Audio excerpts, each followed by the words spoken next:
Good day, Internet. Hello, What's Internet. happening, Internet? What's going on, Internet? Hello, Hey, Internet. question for you, Tasia. If someone said Question the for you, Internet. Internet, if I said the band name Nirvana, do you automatically just say, "Oh, old people music"?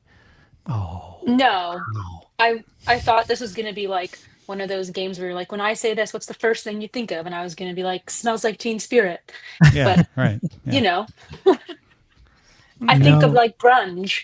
I don't think of Grunge. old people, but I mean, I'm Forever 21. We've talked about this. That's So right. You are the store. She's a walking store. People don't realize that she's a they owe me personification. actually for using that name. that's For funny. being it, for embodying the concept. All right. Like- So if I said the Who, would you think like, Oh. that's like whatever? I'm curious to know at what point at threshold, like if I said Elvis to you, do you think, hey, that's my Oh. grandma's music? Whoa, I think of my mom. Oh, okay. Elvis? Really? And then I think of the movie that came out with Blue Hawaii? Austin Butler. No, Was the it Elvis Austin? movie. Oh yeah, no, Yeah, the the Elvis Austin, movie the with Austin Butler. biopic sort. Yeah, yeah. Yeah, you know. What if I say Nirvana is Al Jolson? Do you like to sing? WC Field. Oh, wow. Oh wow. Sorry guys. You're making me feel young. This is nice. We could do this all day. Do you want to keep it up? See who else I know or don't know. Yeah. No, you Here's know, what's Nir- interesting. Popular music, rap, country music, that stuff ages, but opera never ages.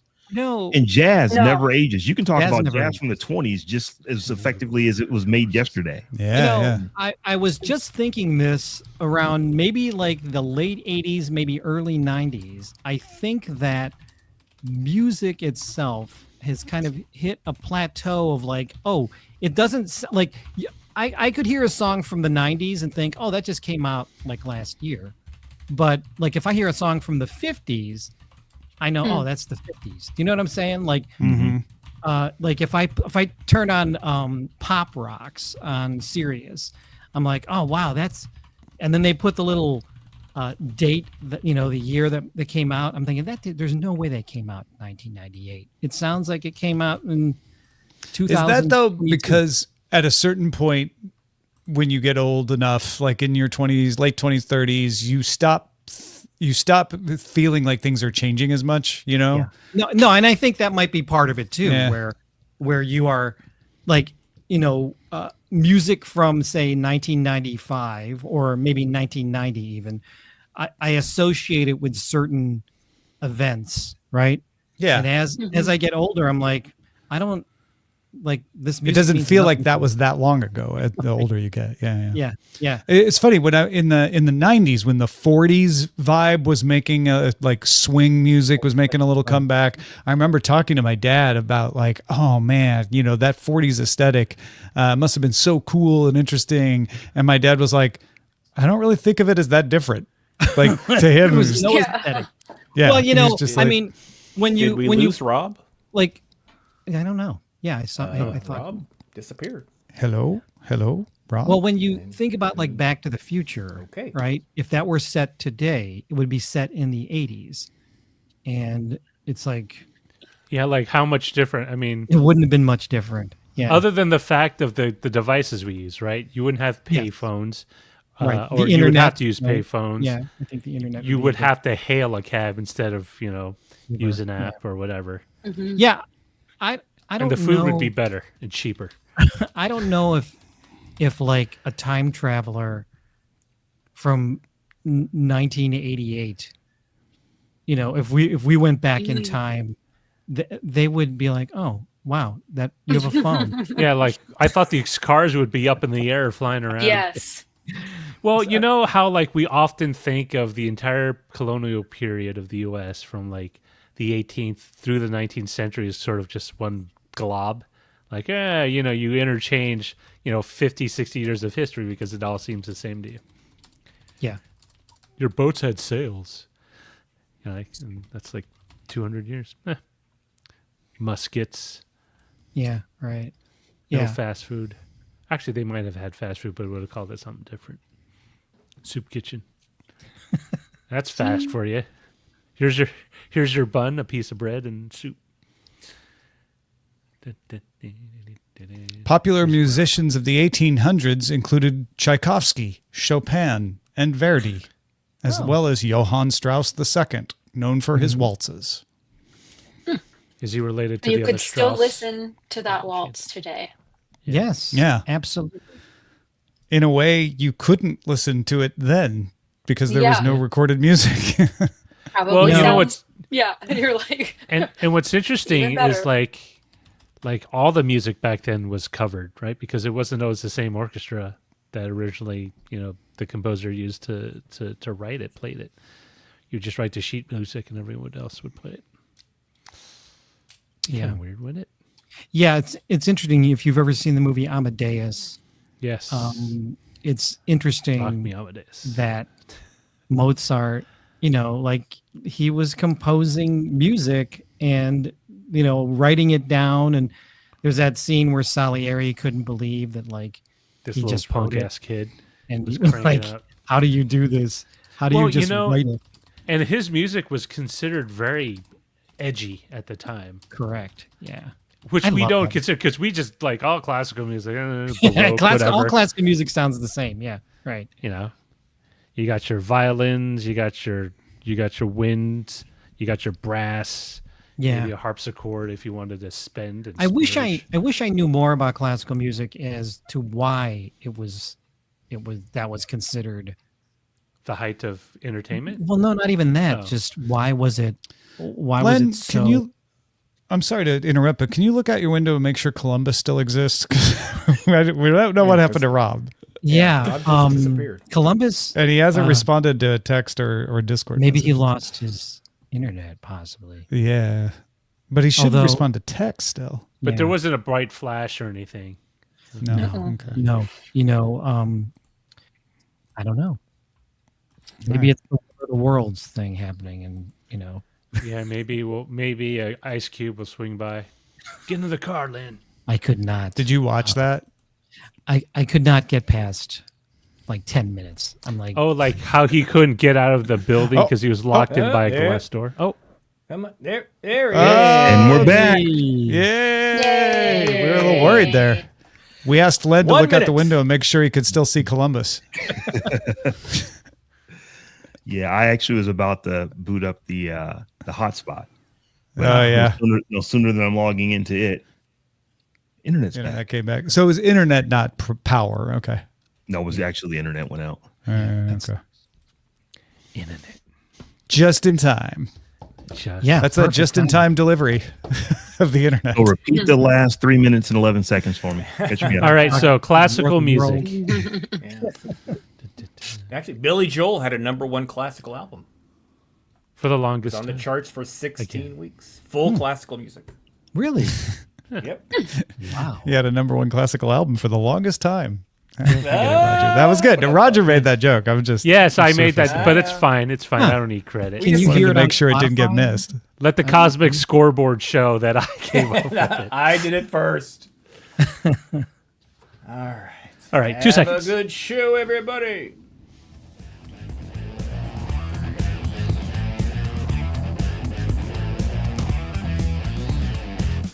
Good day, Internet. This is DTNS Live for Friday, August 15th, 2025 from Studio 7 in Los Angeles. I'm Tom Merritt.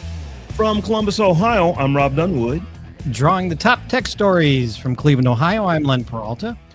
I'm the show's producer, Roger Chang. DTNS Live is made possible by you. Thanks to all of you, including Johnny Hernandez, High Tech Okie, Chris Zaragoza, and our brand new patron, Dylan. Thank you, Dylan. Yay. Dylan makes DTNS Live possible. This is the show where we talk about tech news to try to help us all feel better about talking about something else. Thank you, Tasia Custode, for joining us today. Tasia is the host of Talk Techie to Me podcast. How you doing, Tasia? I'm doing well. Thanks for having me, guys. It's been a while. Yeah, no, it's nice been to too see long. You all. You're not in your usual confines. You're in New York City. New York, baby. This is what we should preface this off the top and say, any sirens I can't be held responsible for, any screaming outside of the window, I'm just so sorry. Yeah, if Just someone general throws a slice audio, of pizza terrible at audio. her, Yes. it's Free floating apparitions. That's all We part carry of New York. on. yeah. What are other New York City stereotypes we can throw in there? Heat Oh, waves, rolling blackouts, and Yeah. Ed Mayer Koch. Yes, Pizza if rats. if I disappear, it's just the internet. Oh, the micro hotel room that I could almost touch one side to the other. Nice. Oh, Yeah. Dog-sized rats, I think. Dog-sized rats. Yeah.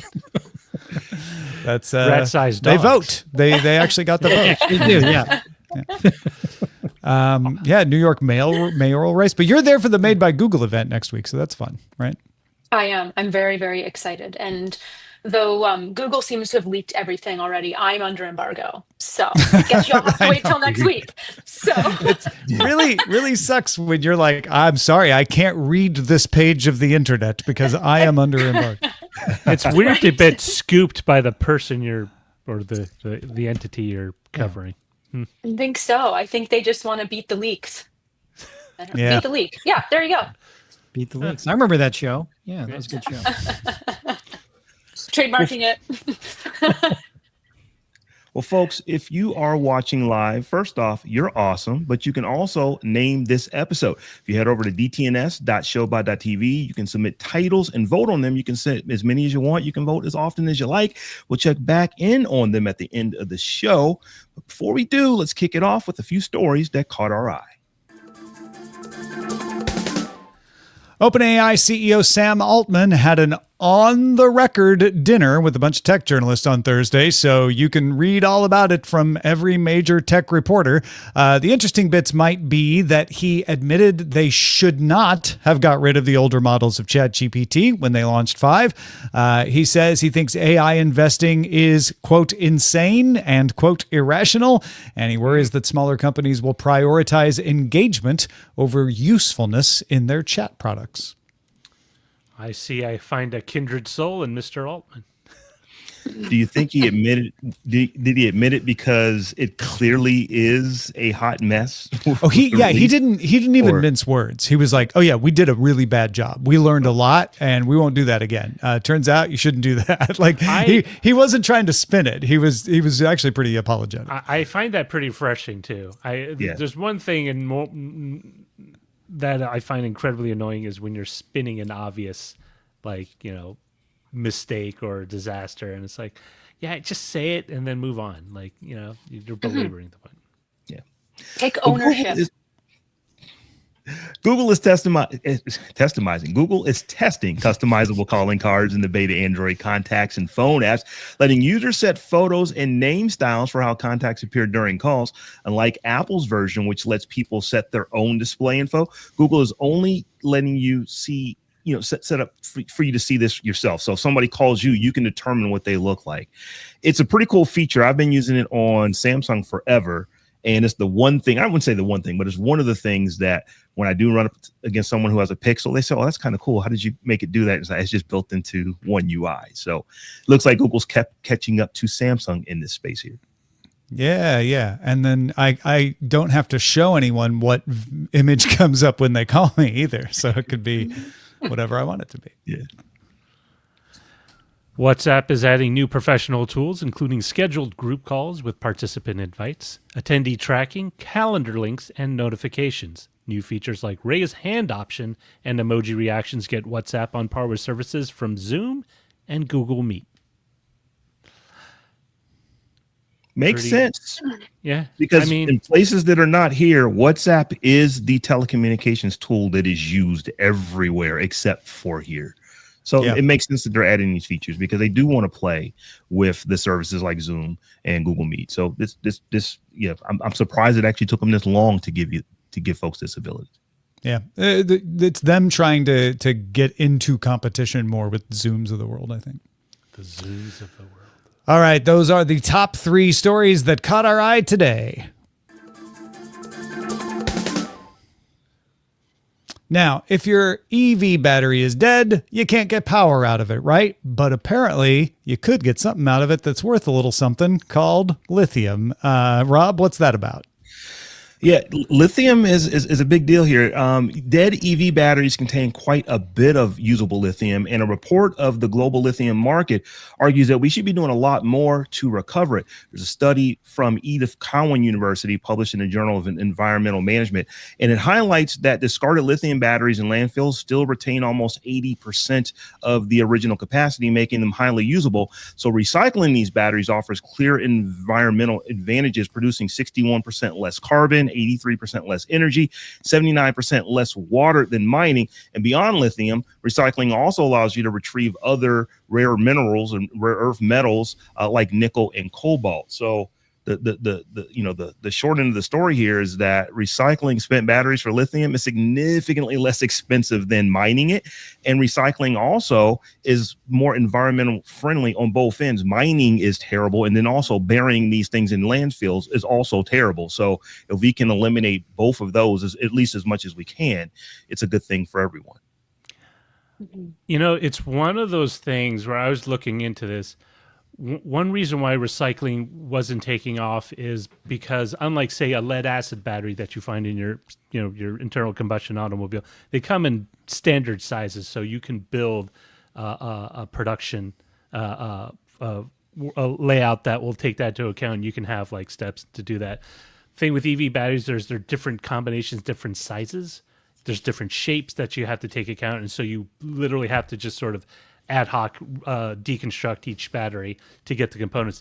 The other thing is the cost aggregated over a period of time is cheaper, but you have to pay a lot more upfront to get all those, because unlike all the other recycling we have, which was done over periods of decades, you would have to start fresh because there's not as many of these sorts of recycling facilities. So you have to put more intensive capital outlay initially. But is that more expensive than the initial capital outlay you'd pay to start up a lithium mine, though? So, the thing with lithium mines is oftentimes they work out a deal with the nation that they have the mine in, that, in other words, they can make it so it might be cheaper for them to do. Again, initially, if you look at long term, recycling is much more cost effective, but it's where it's how you. Wait, why is lithium mining cheaper to start? Is you like subsidies? Is that what I'm? Basically government subsidies. So then the government just needs to change the subsidy to do the recycling instead of the mining, right? Well, I mean, it is all essentially government policy that you need to arrange, and as we've seen, government works so well and effectively and efficiently that all this stuff can be done. You know what I mean? Like listen, the problem is people, right? You need to get these policies in place. The problem's always people, yeah. Yeah. But I mean, sometimes it's an asteroid. But in this case, it's people, and it's getting policies in place that encourage that sort of forward thinkingness. And until you get to that point, I mean, a lot of companies there are companies that are doing this, but compared to all the recycling we do for everything else, whether it's aluminum, steel, tires, we have a process already built out. So if someone wants to go in on it, they don't have to start from scratch. I think one of the things that has to happen here is that we just have to get into this industry, because we are getting to a point, we're not there yet, but we're going to get to a point to where EVs are just going to be the primary thing that are on the roads of Earth. And once we're there, there's going to be enormous amounts of batteries that are going to need to be recycled. So I think it makes sense for organizations, for businesses to get into this industry now, because it's going to be massive in 5 years and 10 years and 15 years and 20 years. So if you're thinking long term, if you get 80% of your lithium out of a battery that you just used, you can use that lithium 5 times before you deplete it. So that saves companies making the batteries a lot of money. So it behooves them as well to think about how can we dispose of these things in a eco-friendly way that also is going to help us get more lithium for less of an expense for the next batteries that we make. And I do want to stress the point that we still need more lithium if we are going to to EV into an EV model where EVs are the primary transportation method instead of internal combustion engines. But recycling does help that a lot, because then you're not just taking all that raw ore and just replacing the batteries in existing cars, but you can produce new products. I mean, it really is just a long-term planning thing that everyone needs to get on board with, because, you know, outside of just the recycling materials, there's a lot of e-waste getting cranked out from whether it's a smartphone, whether it's a laptop, an EV battery.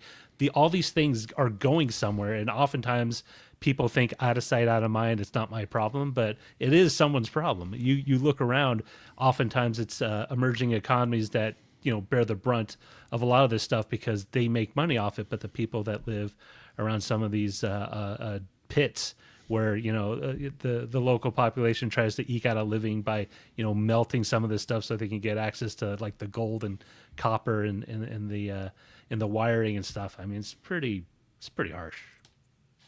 I'm just still shocked that it's like these recycled batteries still retain 80%. Like, I wouldn't think it would be that high of a capacity. You know, when you think of like, I'm just going to get rid of something, I'm like, you know, like, how much can we derive from this? It's kind of crazy to even think about it. And I feel like, you know, Roger, to your point, for the last like maybe decade, everybody I talk to about EVs is, you know, they're always saying things like, oh, well, you know, to mine the battery and to get this, is it any better than our gas run vehicles? Is it any better? Oh, maybe it's the lesser of two evils, you know, and it's always kind of been pitted like that. So this is, I think, the obvious next step to saying, well, does it have to be a lesser of two evils? Like, we can figure this out, guys. Like, there are smart people out there, me, not one of them, but there are people out there that can figure this out. And it's shocking to me that these parts would just be essentially sitting there and, you know, let's extract that and reuse it. And then also I think of, you know, I hate to say the dreaded word of like tariffs, but I said it. Mm-hmm. And if this could help with, you know, some supply chain stuff, if, you know, like you said, we're still going to need lithium. So if this could help in a way, and like we could be reusing this stuff, would that help us in terms of cost? And then also you bring in that other good point of like, we got to stop throwing our stuff out, guys, and we need devices that we can repair ourselves. I think one of the things that's going to actually help us get to where we start looking at recycling, you know, more than we are now, is that when I'm thinking of GM is putting out a lot of EVs, but they're using the same platform for multiple of them. So at some point, you know, but going back to your point, Roger, that there's so many different shapes and sizes for batteries. That's going to probably continue to be the case, but what will end up happening is there will just be a lot of each shape and size. So it makes sense for the recyclers. Let's build for GM on this platform. Let's build for Tesla on these platforms. Let's build for Ford on these platforms. And those batteries will just go to that plant or that part of the plant. The other batteries will go to another part of the plant, and it'll become more efficient just because scale makes it more efficient. And I think and we're talking about pulling the lithium out of these batteries. So kind of what their shape is before you recover the lithium from them in those cases doesn't really matter. You're just getting that raw material out and putting it in a new battery with a new shape. I was thinking of the shape of whatever machine that you're going to put the battery into to do the extraction. If you want to make it efficient, that's going to be a machine that's going to need to know what battery's coming to us, so it's configured for that to get that lithium out of there as effectively as you possibly can. So it does become an industrial issue, but I think scale, because there'll be so many batteries of the same type, that it'll just start to make more sense. And I think, you know, again, you know, not to quit harping policy, but like, you know, just having policies in place that allow some of this, and takes, you know, if you is it not allowed now? Oh, it's not that it's allowed. If you can take some of the risk off for private investors to get in on it, and makes it more attractive. If I'm like, oh man, I got to dump my life savings into this, versus like, hey, the government's going to cut me a break and maybe pitch in 25% of the bill, it makes it less onerous and me a little less skittish about going into it in the first place. I don't think anybody puts their life savings into stuff like this. But it's more like they just get investors. But you have an easier time getting investors if you've got, you know, some money. And you know that, yeah, like, hey, there is like, hey, the federal government says like all, you know, X number of postal vehicles are going to be EV based. I could potentially get a percentage of that contract. So there's a known quantity of return on it, instead of it being entire, like, I don't know, let's go into it, see what happens. I mean, when you're investing billions of dollars, maybe it might not be as attractive as saying, hey, this is government backed. There is some reward at the end, not like a giant question mark. Yeah, Roger, that makes sense. If you think about the other side of it, there are a heck of a lot of people who are buying EVs right now just because they know that the rebates here in the United States, that $7,500 goes away at the end of next month. So there's a lot of people buying them because it's like, well, the money that I can save goes away. So if I want to save it, let me go ahead and get it now. If you were probably in the market to get something over the next 3 to 6 months anyway, I think that same thing happens on the other side, that if there are government subsidies to say, hey, we're going to give you 7.5%, 10%, 12% tax break if you build this plant and do these things, the companies look at their capex and say, oh, that makes us make a lot of money. Let's go ahead and move into this field. Not to mention just scarcity. The demand for electric vehicles is going up and down, but it's generally going up. And there's going to be more and more demand for lithium, not just from electric vehicles, but also from every other thing that uses lithium-ion batteries on the planet. So the mines can only produce so much lithium, and finding new sources of it, I think, is another pressure that could help make it worthwhile for somebody to say, you know what, we should take that risk because it's a good one. There we go. We solved it, everybody. Congrats, Pat. Good job. Yeah, no, it really is. A lot of it is just momentum. Once you get that momentum, it's like rolling a stone up a hill or down a hill. All right, let's shift to a follow up on a story we talked about earlier this week. Reddit. Remember, we talked about deciding to block archive.org from scraping most of Reddit, pretty much anything that's not the homepage, because Reddit is concerned that not Archive is doing this, but third parties are using archive.org's Wayback Machine to get around paying Reddit for access to its site for the purpose of training AI models. So Reddit blocks you from scraping its site in order to train your AI model, but you could just go to archive.org, go into the Wayback Machine and like give me all the Reddit stuff that they've done and get around it.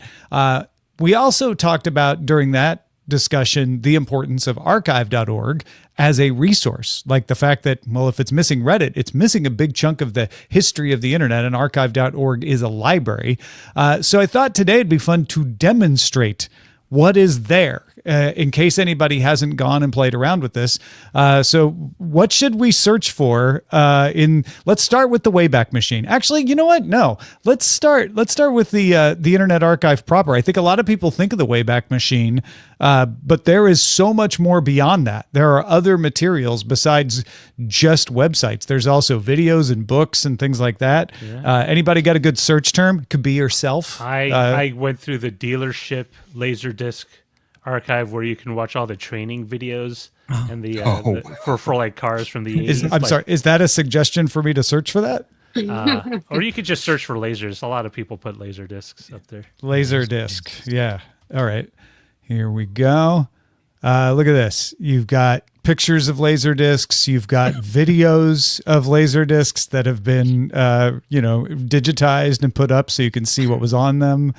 Like, she shoots straight laser disc from Golden. I don't even know what that means. Karaoke Laserdisc Collection 2. Oh, that's could come in handy. Yeah. I did not know that all this stuff was here. I think I just by default would just go to Wayback Machine when I was looking for something. I never thought to go to Internet Archive.org. Archive.org is one of the best places to find this is amazing. Yeah, there are rare.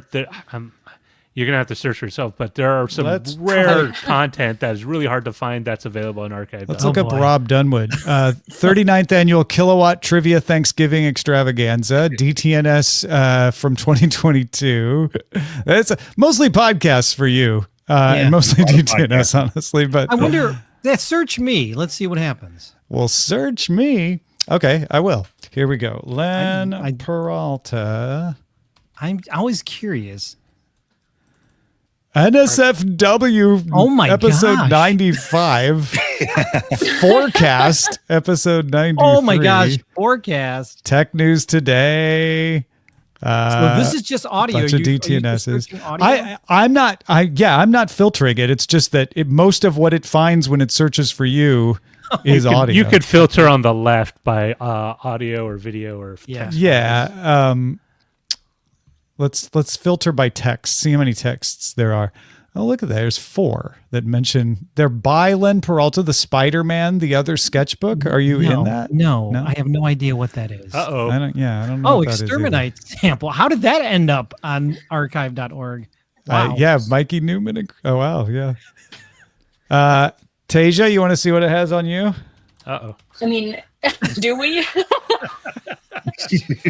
It probably doesn't have much. Let's see. Let's see. We'll see. She A lot of says nervously. DTNSs. Mostly DTNSs. Okay, great. Oh, do a search for Oh, me. good, I'm good. sure you'll come up with a lot of curious things. Yeah. Roger Chang on DTNS. ASG? What is that? ASG. America's something got Thingiverse archive. It looks like you uploaded. Oh, it. I did something with the thing. I did something way back in 2008 on a bunch of podcasts. Bunch of old Tech TV uploads. Yeah. Here's a call for help thing from Call for help. Oh Yeah. no, call the house calls. A couple of the house calls are in there. Yeah.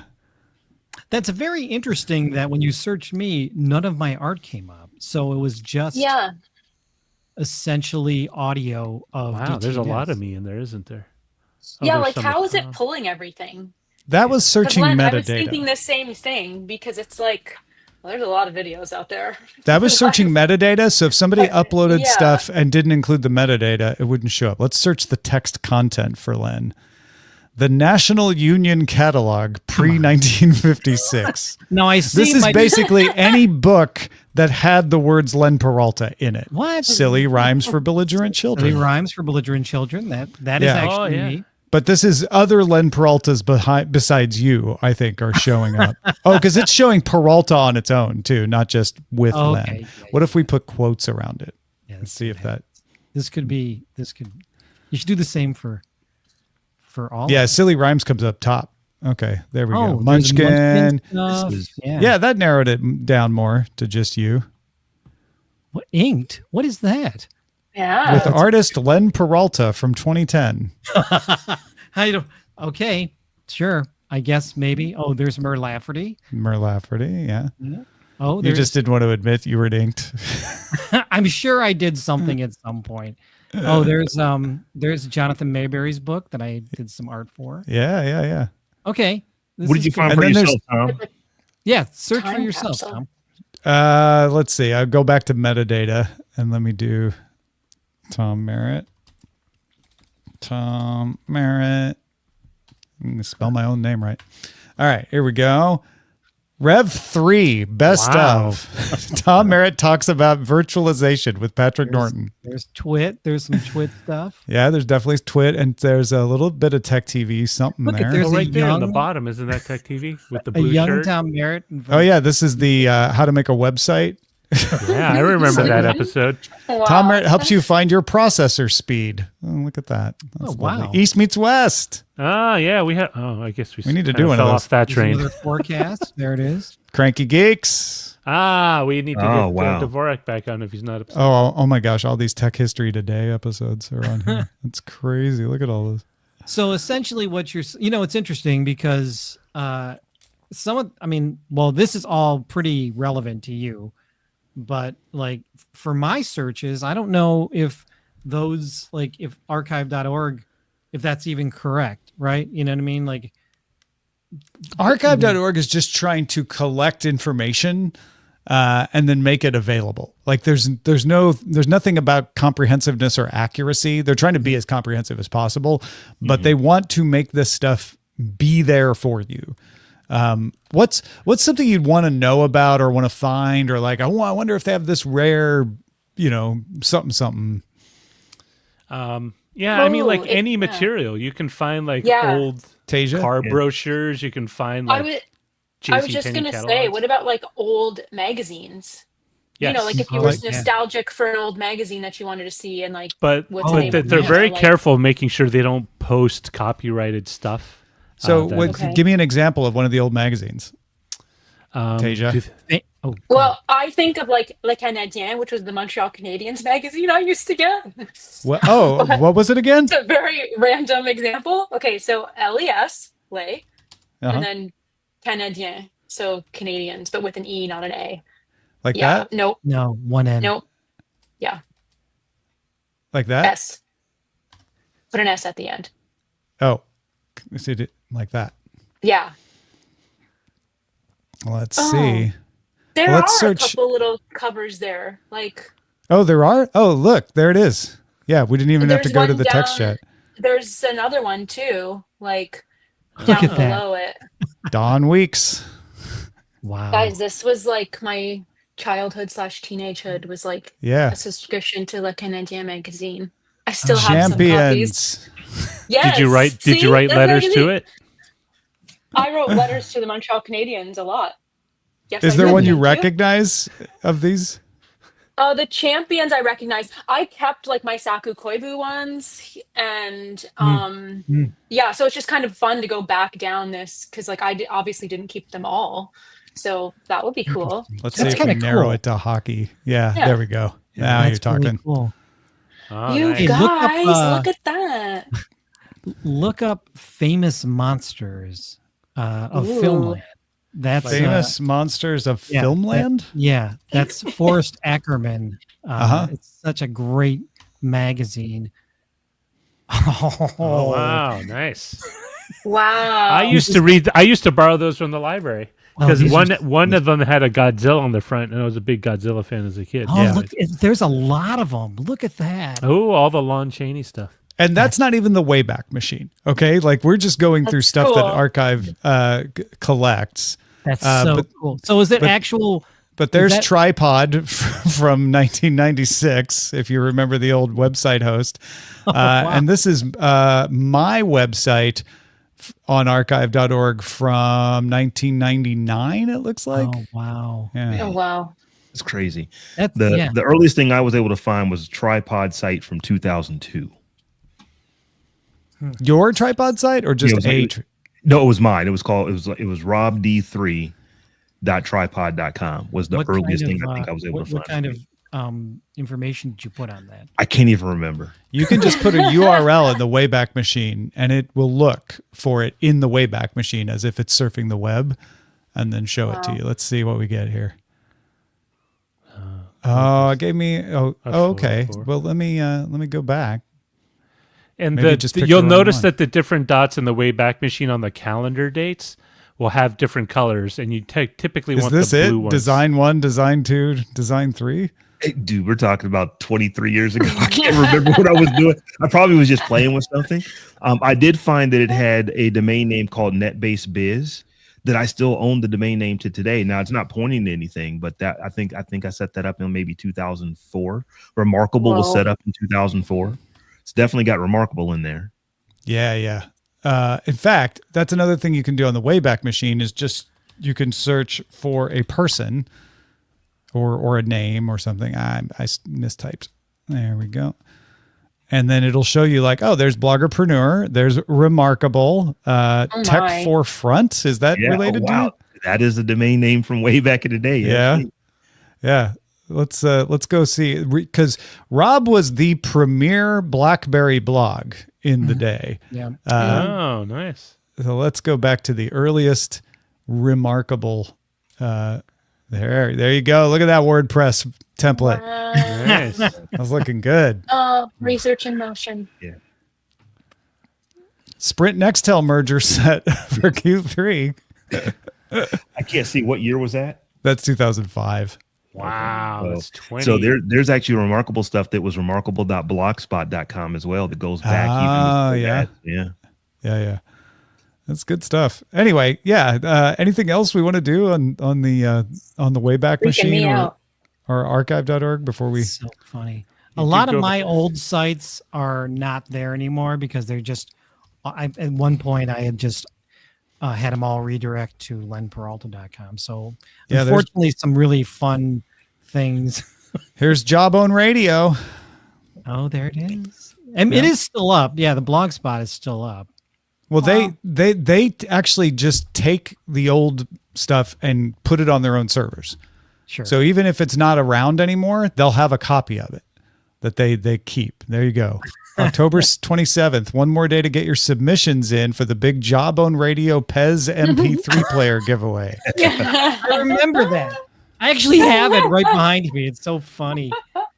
Yeah, it was a gosh, it was an American Idol Pez giveaway. Yeah, it was Wow. ridiculous. Anyway, that was fun. Folks, if you thought that was fun, go search archive.org on your own. See what's available there. There's all kinds of good stuff. So check it out. Meanwhile, it is Friday where we put up a new top 5 on the YouTube channel. Geek habits you should copy. These are things that us geeks always do, but everybody should do. Like backing up. You can catch that at Daily Tech News Show on TikTok and Instagram, and also youtube.com/Daily Tech News Show. Last month, Google announced a slate of new creation tools for Google Photos, including some powered by VO2, its generative AI video generator. Tasia, you've been playing around with these features. Tell us what's going on. Yeah, so Google has now, they are rolling out now a Create tab to Google Photos. So I hate to tell you guys, but your Google Photos is changing again. Hopefully this time for the better a little bit, and it won't be too jarring for people. I know people don't like change when tabs move around and such, but here's what it's going to be. So the Create tab is where a lot of different things are going to be housed now. So it's just going to save you a couple extra taps. So including things like, how Google Photos will make like automatic kind of like slideshows for you. Stuff like that is moving under the Create tab. Things like animations, you'll be able to remix photos. You'll be able to take a photo and turn it into a video. Cinematic photos, stuff like that, your collage stuff, that's all going to go under this Create tab now, essentially, which is really, really cool. So the couple I want to highlight, because I think they're probably going to be the most fun.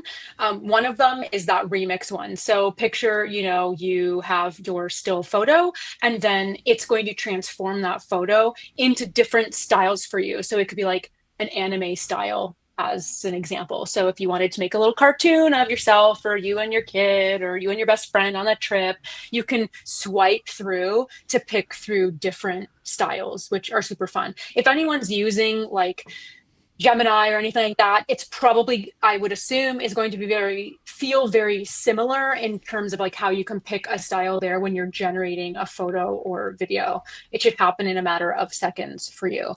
The other very cool thing is going to be actually taking a still photo and turning that into a video, which is kind of fun. And I'm very curious to see if this is going to work, like, as well as they will pitch it to work, because I've played around in Gemini, right, a lot, and have taken a photo, like, say, as an example, of my dog Poppy, and, tried to make Poppy like talk bark, so like Poppy would be saying something in an 8-second clip.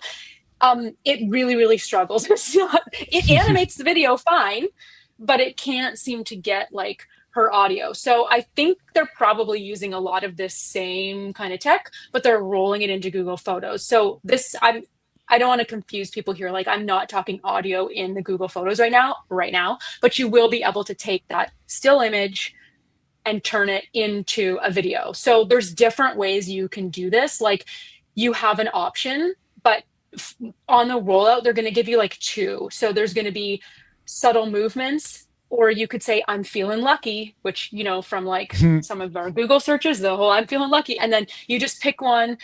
It says it could take at least about a minute to generate. And right now it's using VO2, so not VO3, which is powering video generation on Gemini.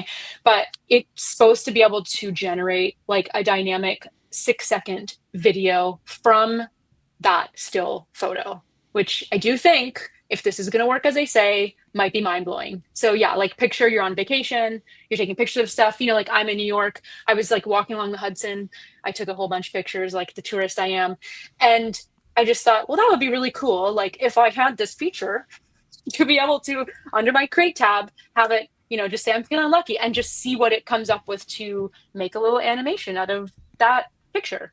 I took a picture of like the One World Trade Center, and I was like, that'd be cool to see like what kind of animation. Would it animate the buildings around it? Would it, like just to see what it would give me, and then I can see where this is going in the future. I'm going to like make a lot of assumptions now, but I'm assuming it's not going to stay like with just these 2 prompts that you can give it right now, like either do a subtle animation or I'm feeling lucky. Like eventually it's probably going to let you prompt something.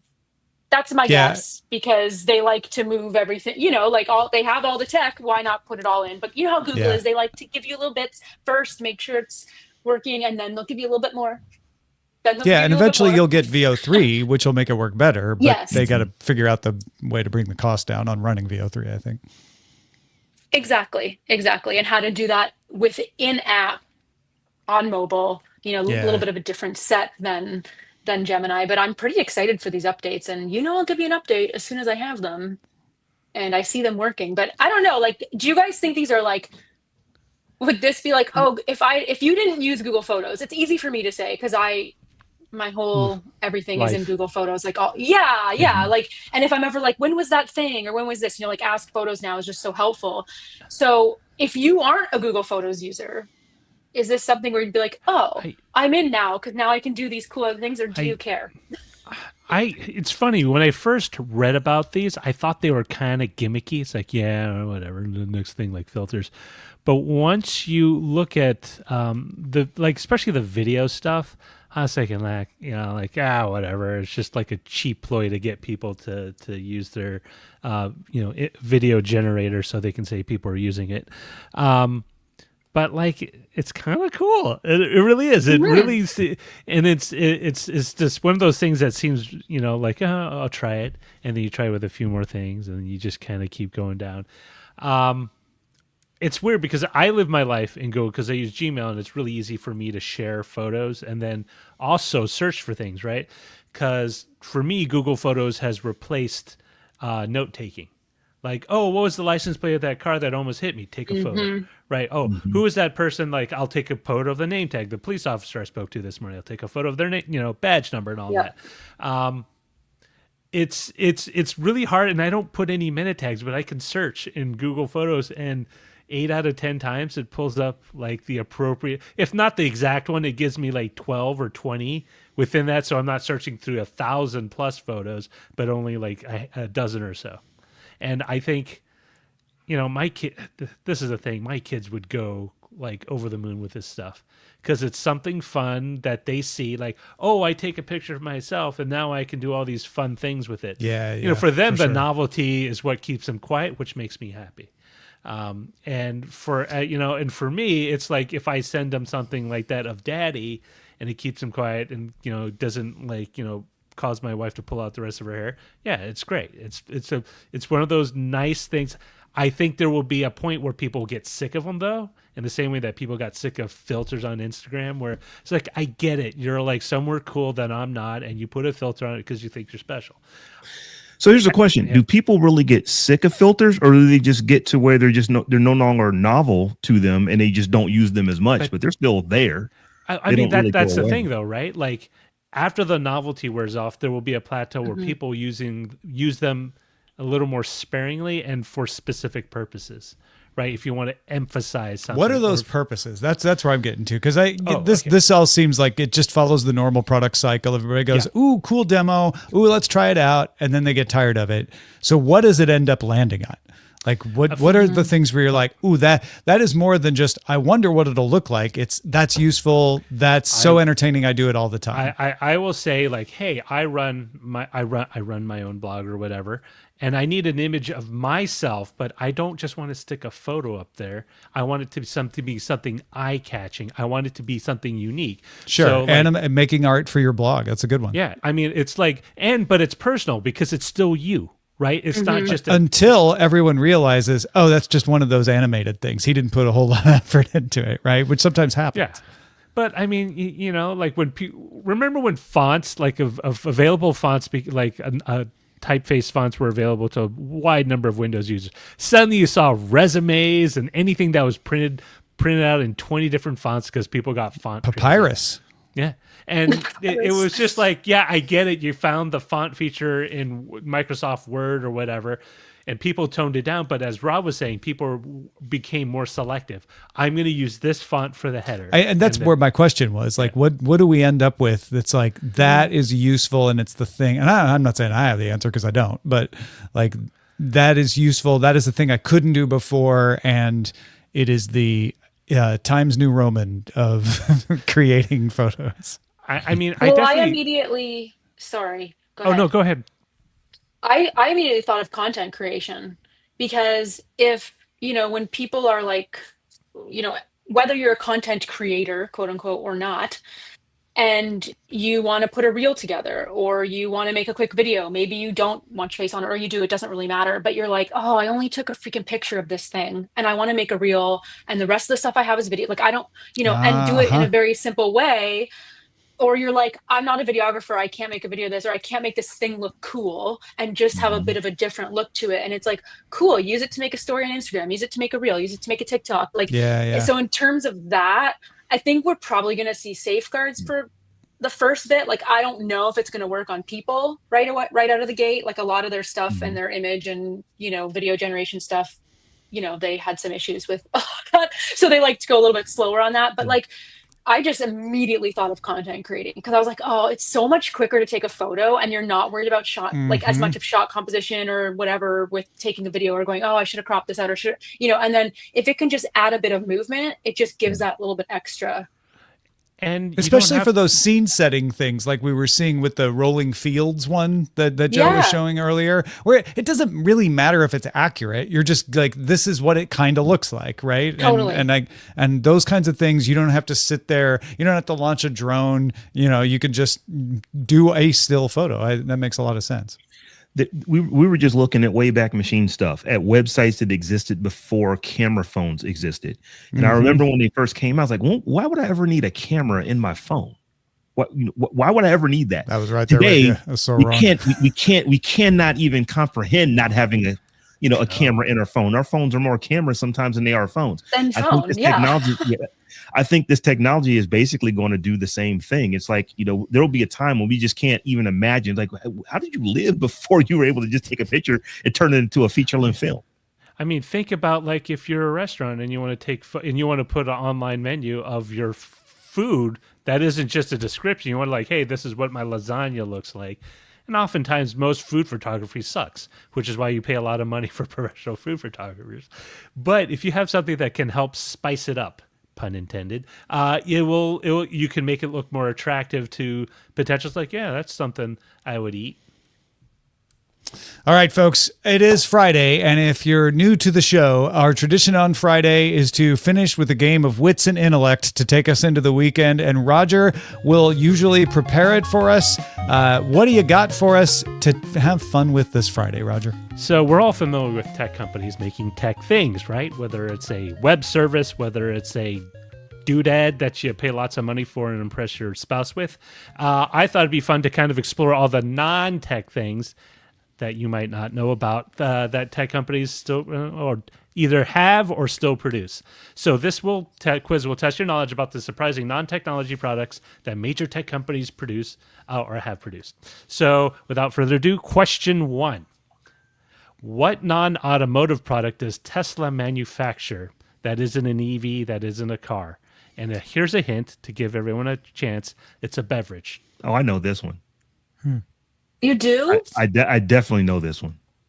I mean, they have a diner now, so I assume that's not what we're talking about. Yeah. No, it's Tesla a beverage? tequila. So it's like booze? Tequila. Whoa, really? Yeah. You got They it? do? Rob got it? Yes? Tequila. Okay. Tequila. Tesla. What? Do people actually know about this? With a smooth finish. Rob, I can't believe you knew about this. Yeah, this is a good one because everybody knows about the diner, right? Which Yes. is not a car either. But I somehow the tequila got lost in the shuffle. Where is this sold? How much? Do we know how much it is? Yeah, I have no clue, but I have a buddy who has a Tesla, and I was over to the house, and it's like, dude, is that like Tesla? How $450. yeah, it's like, how did you get that? He's like, man, it's like Tesla actually makes this. It's a real thing. It's also That's the only says reason sold I know out. it. Yeah. Tesla. I mean, it's really. I mean, is it just white bottled, white labeled like tequila? Must be. Wow. That I don't know because he hadn't Oh my opened it yet. I don't gosh. think he plans to open it. It was just that I want to get this while I can. And It is produced by Nosotros Tequila, a California-based company. that Our was tequila. selected to provide its French oak barrel-aged tequila. French tequila. Christ. Okay. Tequila. Yeah. Wow. All I see.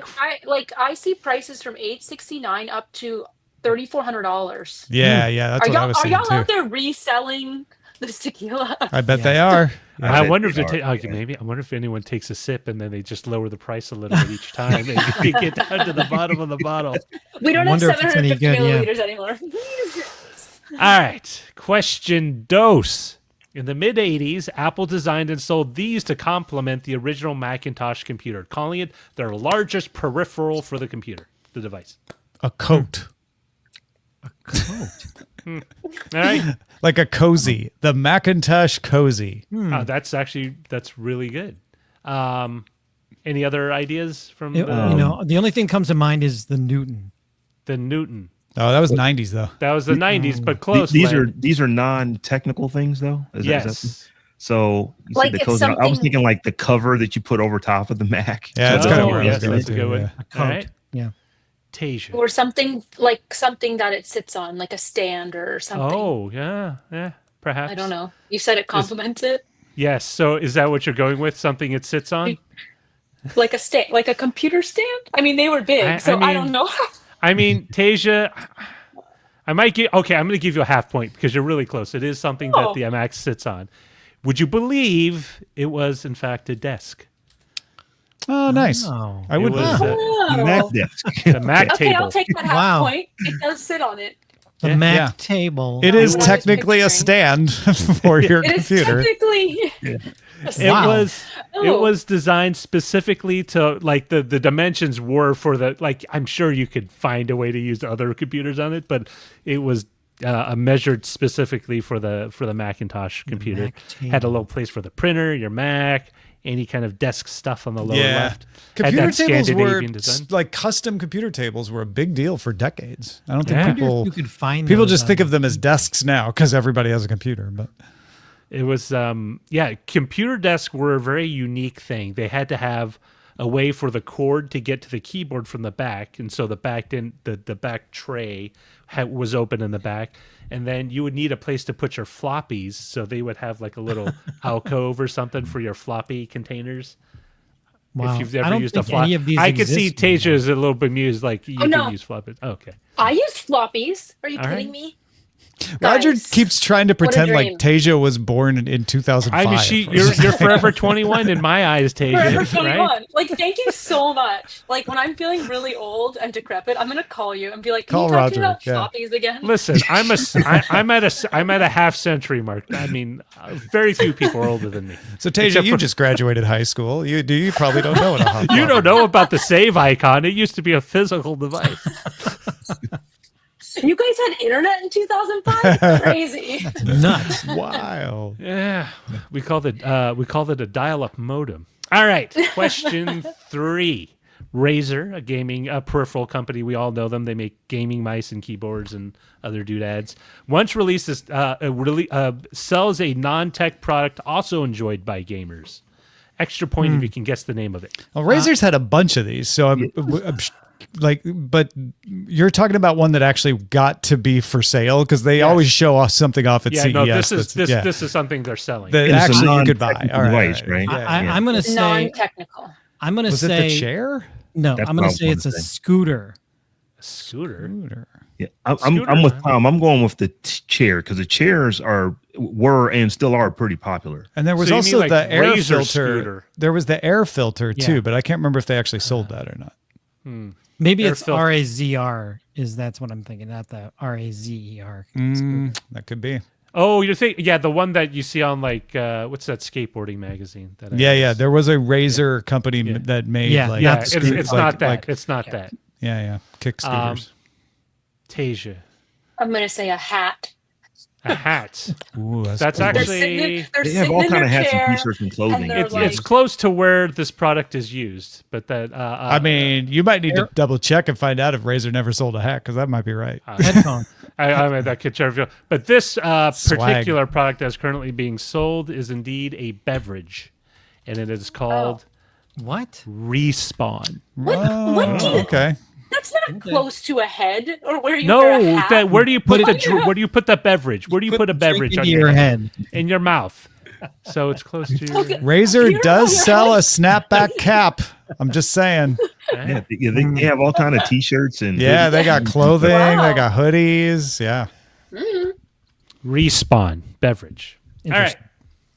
I mean, yeah, like they branded. I guess I should have not merchandise, but yeah, it was energy beverage. Energy. Respawn. What It kind of? had It's just like Red Bull, but called Respawn. Yeah, but without the calories, they make a very big deal about like it's low in sugar, so you can keep gaming and not get hit with a sugar. What do they call it? Not a Respawn sugar- is the subsidiary of Razer. That's why they branded it that.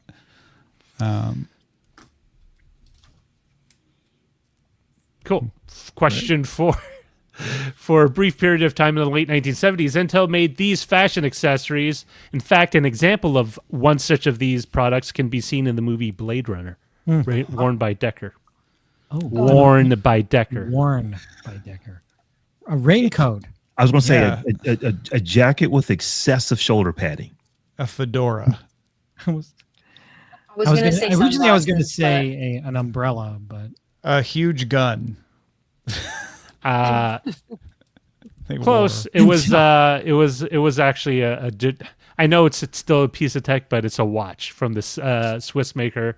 all right. They bought them and they ran Yeah. it for 2 years, and they were selling watches, and they had a big thing about it being in. Blade That is Runner. technology, but it's not technology you would think of when you think of Yes. Intel. Right. Interesting. Question 5. You okay, Roger? Yes. was a No. big sigh. Question 5. Which tech company's subsidiary makes bamboo salt toothpaste? I know this one. What? What? I Is it absolutely I real? know don't this. know these. Actually, we were doing another quiz months ago, and this was not the answer, but it was something that Roger brought up. So, and I remember. Oh, wow. Yeah. Okay. I can't. I guess I got to clear Memory out my like a parts then. steel trap. So Go ahead, Ryan. Okay, what is it? LG. Yes, it is their subsidiary LG. Well, okay, but like Samsung, LG, and Sony, they have like so many subsidiaries. But this is particularly called LG Household and Healthcare.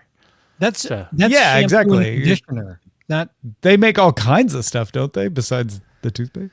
But yeah, And this they is make the sh- exact they make- discussion we were having when Yeah. Yeah. said the LG made toothpaste. I'm like, they make what? That's why I remember. So Yeah, they- Hyundai does like grocery stores, and then they have like in-house brands of stuff. So Hyundai probably makes some toothpaste. interesting. I don't think I would eat something from Hyundai, but okay. I would have. need The apple they sold me was quite delicious. You and it would was need a red. Hyundai like barbecue, No. or maybe that's just their latest car model. All right, it's a Hyundai joke. All right, question 6. This photography-oriented tech company started a skincare / cosmetic brand in 2006 called Astalift. Polaroid. Photo Adobe. No. Canon. Why did I say Close. Tom is close. Sony. Nikon. Because Sony's in every business. I not mean, Nikon. Tom and Len are sort of close. Tasia, there's only so many companies left. Wait, so we guess Sony, Sony, Nikon, Canon. Yeah. Canon. And you could Nikon. join one of those if you Yeah. find it compelling. What Olympic. does he mean by they're close? Is this another like? A photography-oriented tech company. Those are photography-oriented tech companies. Sony, Canon, Polaroid. What was the Just other keep one? naming them. Nikon. I said Yeah. Olympic. And Nikon. Kodak. When you Okay, get it, well, I'll let you know. Kodak. Well, so it's not them. So I can't No. say Nikon because it's not them. Oh, okay. Yeah. All right. Okay. She said, Rob. I said Leica, but I don't Leica. know. Okay. Ooh, like That's good. That's a good Not one. it, but good. Sigma. Sigma. No. LG. It starts with the letter that tells you flunked a class.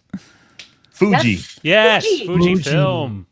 They created Man. a line of skincare cosmetic products based on their work in trying to reduce oxidation of photos by UV. Okay, UV so light. this is different than LG, which has just got an entire different subsidiary. This is them, like it's still the camera company making it. But Yeah, they yeah. made That's this interesting. brand called and Yeah. and it was all the stuff they learned about blocking UV light from That's cool. aging the photos and your face. Interesting.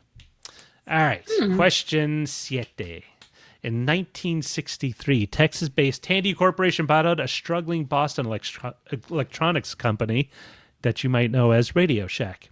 Now, although the Tandy name became synonymous with Radio Shack computers during the 80s and 90s, what was Tandy's original business? I used to know this, and I cannot remember anymore. Weren't they like a shoe cobbler or something like that? Very similar, yes. Oh, tennis shoes. More of the cobbling and less than not so much the shoe. Were they a boot maker? Did they make boots? I know it has something to do with They shoes or make something. yes they did booted make, up but- TRS 80s. Yes. They made boots, but it was the it's the material. Tasia, you're probably too leather- young to remember leather boots, but those are They're leather Kevlar? smith. I was gonna say leather. Okay. Who said leather? Everyone said Well, leather. Len, and then Yeah, I also leather want to smith, take credit for that. So leather, yeah, they were a leather company, so it wasn't Leather, just okay, that's shoes and right. boots. They did purses, jackets, and anything leathery. But then they pivoted in the 60s to technology, and they made a killing, and then they ran out of bankrupt when Radio Shack went. Poor Tandy. All right, question ocho, the last one. In 2012, Oracle founder, we all know and have different feelings about him, Larry Ellison invested around $300 million in this hospitality business. that's not what it says in the question in the doc. $300 million in this hospitality business. Sorry for the typo. Name the type of business he put $300 million into. Extra point for the location. Oh man, $300 million. in hospitality. Did he buy a hotel or something like that? Close, yes. Yeah, Ooh, sounds like like it. a tourism business. Yes, resort? yes. He had a resort. A resort. Where was the location? Hawaii. Hawaii. No. Specifically, it was Lanai. Lanai. Lanai. Yeah. And he is We all get a 98% owner of the land in Lanai. Wow. The other 2% split between private owners and the state of Hawaii. Okay. So the Jeez. dude owns an island that he has a hotel resort Awesome. on. There's a lot of stuff on Lanai, though, besides that. But it is where all the rich people go. Yes. All right. Good quiz. Thank you, Roger. Thank you, everybody, for playing. It is time to wrap up with the mailbag. Stephen writes, when I moved to Atlanta in 1995, I signed up for MindSpring for their dial-up access and email account. MindSpring was purchased by Earthlink, but to this day, I still have my email account. Oh, I actually had a MindSpring email address for a while, too. I had I don't when know we were anymore, doing though. I don't keep it. the archive.org, I found my own site. It was on SimpleNet. Do you remember SimpleNet? SimpleNet. Oh my gosh. I forgot all about I SimpleNet. think I had a SimpleNet email address too. Yeah. I had tmerritt at usa.net back in the day. I had one at sfsu.edu. And I had RD1 wow. till about RD84 on AOL at one point. that's right. Yes, we did discuss that. Tasia, what's your oldest inactive email address that you can remember? Guys, I'm gonna throw a Hotmail one at you, and are you ready for it? Because Yes. it's, if you could be like, what describes Tasia the best, like before Taylor Swift entered her life, like what would describe her the best? It was tabs_Nick_Forever_BSB at hotmail.com. Thank you. Nice. Thank you. Very Still good. relevant. I'm going to see the Backstreet Boys next weekend. I was going to say, Thank you. you Thank kept it. you. If you'd have kept it, it would be back in Yeah. style. Exactly. That's I all. know. I know. Folks, remember, you can send in your comments to feedback@dailytechnewsshow.com. And of course, if you're a patron, you can comment over on patreon.com/DTNS as well. Nice. All right, Len, what have you been drawing for us today? You know, I sometimes can be accused of being going after the low-hanging fruit, but the lithium batteries. The first thing I thought of was was Kurt Cobain and Nirvana, and here's that image. It's getting lithium out of a dead EV battery. Oh, it just hit me. And he's singing the song. He's singing, "I'm so happy because today half of my friends, they're in my head." Yes. Yeah. So if you would like, Never if you're mind. a Kurt Cobain fan or a Nirvana fan or even a who's that other guy? Foo Fighters dude. David Grohl. David Grohl. You can purchase this over at my online store, lenperaltastore.com, where it's Superman Day, right? The summer of Superman continues. You can get the exclusive Superman print. I just sent my daughter off to college yesterday so I could sell the rest of these. So please buy one. Oh. And you get a free the 1978 Yeah. card here Very cool. with your Wow. purchase. Or you can just back me on Patreon, patreon.com/Len. That's good stuff. Go do it. Patreon.com/Len. Tasia Custode, we love it when you're on with us, especially when you're doing it from the confines of a tight, tiny hotel room. But tell us what you've got going on. Well, guys, ready for it? I hit 100,000 subscribers on my YouTube channel. Woohoo! Nice. Thank you. Yes. My first applause. Thank you so much, guys. But yeah, that's where people can find me. I'm at Tasia Custode on all the things. So I'm sharing lots of tips there, lots of Google focused content, both product and software and AI and all the good stuff related. Excellent. Thanks to everybody who submitted show titles during the show at dailytechnewsshow.showbot.tv. TJOTX, way back to the future is leading. We also have Lithium, I'm Not Gonna Crack from Howard Yermish. What else in here? Government is Made of People from Clinton Woodward. Nice. Just like Soylent Green. Battery power is a renewable reward from the Reverb mic. Vibe videography from X1011. Yeah, and Roger actually finds something cool from JPEG 84. I will say Batfink 2001's Tesla calls the shots. Because of the It's a tequila. tequila. Yes. Rob, what should we go with? Well, we're just going with the top vote getter, way back to the future from TJOTX. Democracy. I love it. Thanks to everybody who watches us on LinkedIn. Thanks to Laminar Rainbow, who gave us a super sticker today on YouTube. Thanks to the folks on Twitch who are watching us, like Churros y Palomitos, who resubscribed with Prime. Crucify MTG followed us. We got a shout out from Jimmy the Brush and Technique. Thank you, everybody, no matter where you are, for following us, for supporting us, including at patreon.com/DTNS. All right. Don't forget, next week is experiment week. So we are only going to have experiments, not the regular show. We'll still have Daily Tech headlines, but this is an annual tradition. So you're going to get to hear one of the next big podcast hits first, like the Tech John or Behind the Data. We'll also have exclusive Android Faithful reactions to the Pixel 10 event. And we're going to lead it off with Roger interviewing Adam Sessler about his time back at Tech TV and G4. That all starts on Monday right here on this feed. You can watch us live Monday through Friday at 4 p.m. Eastern, 2000 UTC. You can find out more at dailytechnewsshow.com/live. See ya on Monday with the experiment week. Roger interviewing Adam. Talk to you then.